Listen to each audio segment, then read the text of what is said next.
Social media বা বিভিন্ন মাধ্যমে অবৈধ প্রবাসীদের বৈধ করার বিশেষ সুযোগ বা স্যানাটোরিয়া নিয়ে নানান খবর ছড়ালেও ইতালি সরকারের পক্ষ থেকে নতুন করে কোনো ঢালাও বৈধকরণের আনুষ্ঠানিক ঘোষণা আসেনি। প্রকৃতপক্ষে ইতালি সরকার বর্তমানে অবৈধ অভিবাসন বন্ধে কঠোর নীতি গ্রহণ করছে এবং নির্দিষ্ট কিছু ক্ষেত্রে আইনি প্রক্রিয়ায় পরিবর্তন এনেছে। বর্তমান বাস্তবতা ও মূল আপডেটসমূহ: কোনো সাধারণ ক্ষমা বা সানাতোরিয়া নেই। 2020 সালের পর ইতালি সরকার আনুষ্ঠানিকভাবে নতুন করে কোনো সাধারণ আমনেস্টি বা সানাতোরিয়া ঘোষণা করেনি। কঠোর অভিবাসন নীতি, অবৈধ পথে প্রবেশ রোধে ইতালি সরকার সম্প্রতি বেশ কিছু কঠোর পদক্ষেপ নিয়েছে এবং বাংলাদেশ সহ বিভিন্ন দেশের সাথে মানব পাচার রোধে সমঝোতা চুক্তি করেছে। পারিবারিক ভিসা ও রাজনৈতিক আশ্রয়: রাজনৈতিক আশ্রয়ের অ্যাসাইলুম আবেদন নিষ্পত্তির প্রক্রিয়া দ্রুত করা হয়েছে এবং ভুয়া বা অযৌক্তিক আবেদন প্রত্যাখ্যান করার হার বাড়ানো হয়েছে। যেভাবে বর্তমানে বৈধ হওয়ার সুযোগ থাকে, ইতালিতে অবৈধভাবে থাকা প্রবাসীদের বৈধ হওয়ার জন্য নির্দিষ্ট কিছু আইনি পথ খোলা থাকে, যার মধ্যে প্রধান দুটি হল ডিফেন্স বা আইনি আপিল, অ্যাসাইলুম অ্যাপিল। যারা রাজনৈতিক আশ্রয় বা মানবিক কারণে স্টে পারমিটের পেরমেসো ডি সোজিওর্নোর জন্য আবেদন করেছেন, তাদের কেস কোর্টে ইতিবাচক রায় পেলে তারা বৈধতা পেতে পারেন।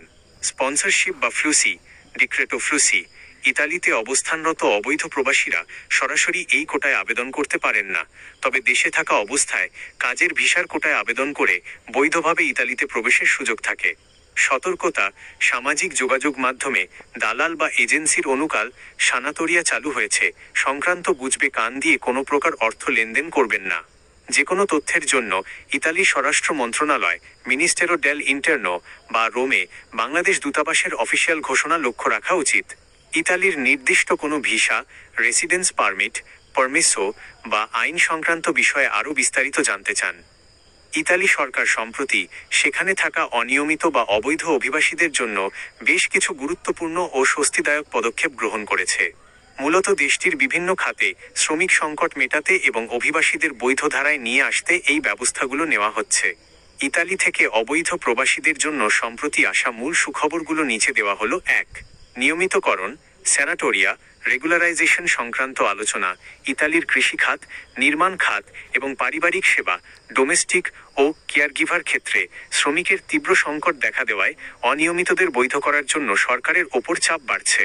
নতুন নীতিমালার আওতায় নির্দিষ্ট কিছু খাতে আগে থেকে ইতালিতে বসবাসরত অনিয়মিত প্রবাসীদের কাজের চুক্তির স্পন্সর ওয়ার্ক কন্ট্রাক্ট মাধ্যমে স্টে পারমিট, পেরমেসো ডি সোজিওর্নো দেওয়ার সুযোগ নিয়ে সক্রিয়ভাবে আলোচনা চলছে। 2. স্পন্সর ভিসায় ডিক্রেটো ফ্লুসি অগ্রাধিকার: ইতালির ফ্লুসি নীতিমালার ডিক্রেটো ফ্লুসি অধীনে নতুন শ্রমিকের কোটা বরাদ্দের ক্ষেত্রে ইতালি সরকার বিশেষ নজর দিচ্ছে। যেসব অনিয়মিত প্রবাসী ইতোমধ্যে দেশটির ভেতরে অবস্থান করছেন এবং যাদের মালিক কাজ দিতে ইচ্ছুক, তাদের আইনি প্রক্রিয়ার মাধ্যমে বৈধ করে নেওয়া তুলনামূলক সহজ করার পথ উন্মুক্ত হচ্ছে। 3. সাধারণ ক্ষমার অ্যামনেস্টি সম্ভাবনা: ইতালির বিভিন্ন ইউনিয়ন এবং সমাজ কল্যাণমূলক সংস্থাগুলোর পক্ষ থেকে ইতালিতে থাকা অনিয়মিত প্রবাসীদের জন্য সার্বজনীন বা বিশেষ আমনেস্টি, সাধারণ ক্ষমা ঘোষণার জোরালো দাবি জানানো হয়েছে।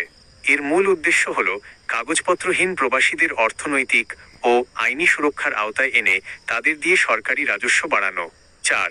মানবিক ও আশ্রয় সংক্রান্ত সুরক্ষা, স্পেশাল প্রোটেকশন: মানবিক কারণে বা নির্দিষ্ট কিছু পরিস্থিতিতে যারা দীর্ঘদিন ধরে ইতালিতে বসবাস করছেন, তাদের জন্য বিশেষ সুরক্ষা বা কাজের পারমিট আবেদন করার সুযোগ অব্যাহত রাখা হয়েছে, যাতে তারা পুলিশি ঝামেলা ছাড়া কাজ করার অনুমতি পেতে পারেন। গুরুত্বপূর্ণ পরামর্শ: ইতালিতে যে কোনো আবেদনের ক্ষেত্রে দালাল বা মধ্যস্বত্বভোগীদের থেকে সতর্ক থাকুন। যে কোনো নতুন সরকারি সুযোগ নিতে ইতালির স্থানীয় বিশ্বস্ত সংস্থা যেমন ক্যাফ, প্যাট্রোনাটো অথবা অভিজ্ঞ ইমিগ্রেশন আইনজীবীর সাথে সরাসরি যোগাযোগ করে সরকারি নিয়ম মেনে আবেদন করাই নিরাপদ।